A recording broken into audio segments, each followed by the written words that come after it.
Welcome back to the podcast. I'm glad you guys are tuning in. Today, we're going to be talking about the timeline of you being a civilian going into the Fleet Marine Force. Now, you typically sit down with the recruiter and you get the information that you need. You agree, hey, you want to become a United States Marine. So next, that recruiter is going to schedule you for the ASVAB and the medical screening portion. Once everything's pretty much completed, you become a poolee and you join the delayed entry program. Now, the delayed entry program is pretty much a program to help you get ready for boot camp. Now, that's either mentally, spiritually, physically.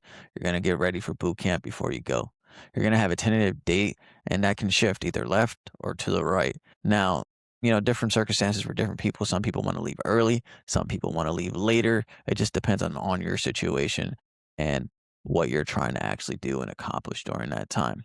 You can be typically in a delayed entry program anywhere between a few weeks to 6 months to out 365 days. That's how really it's supposed to work. Now, boot camp for the Marine Corps is 13 weeks. So basically what you're doing for those 13 weeks, you have something called receiving week. Basically, it's the first week that you get there. You're up for a few days. So you don't know what's really going on. You're going to medical appointments. You're kind of just getting haircuts if you're a male. You're learning too many different things at one time and you're just kind of like all over the place. Once you get past that, you meet your actual real drill instructors who are going to take care of you for the next 13 weeks that you're actually there. Now, you're doing a lot of physical training. You're running around. You're learning how to shoot rifles. You do something called the Crucible, which is basically the culminating event to actually become a United States Marine, right? Now, from there, once you actually do all those things, you're going to go ahead and get your Eagle Globe and Anchor to prove that, hey, you finally became a United States Marine. You show up a civilian, boom, you leave United States Marine. After that, you get 10 days of boot leave, okay? Now, it could be extended a little bit longer if you get something called recruiter's assistance, which is pretty much you're sitting back at home helping that recruiter find more people just like you to go through what you just went through. And to, go to your schools and talk to everybody. If not your schools, and you're just going to go with your recruiter and just find more people. After that, you're going to go to something called MCT, which is called Marine Corps Combat Training, or you're going to go to Infantry Training Battalion.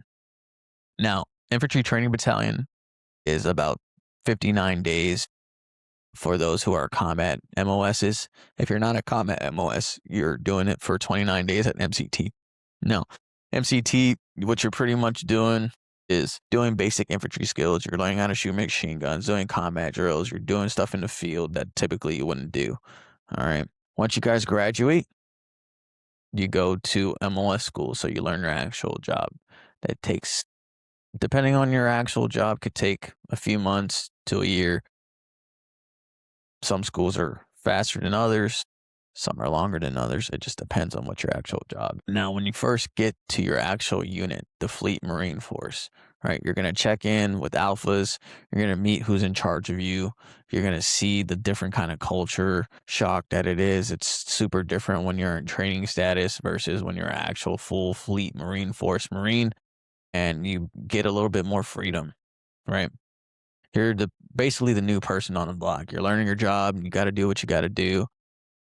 And you don't know nothing from nothing. So you got to learn one way or another.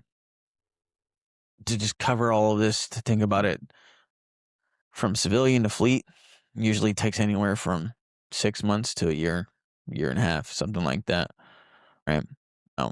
Some things that you got to really take into consideration is 1, your job and what you're actually going to do. 2, what do you want to do with yourself and your life? And what are some goals and aspirations? And 3, do you have what it takes to become a United States Marine?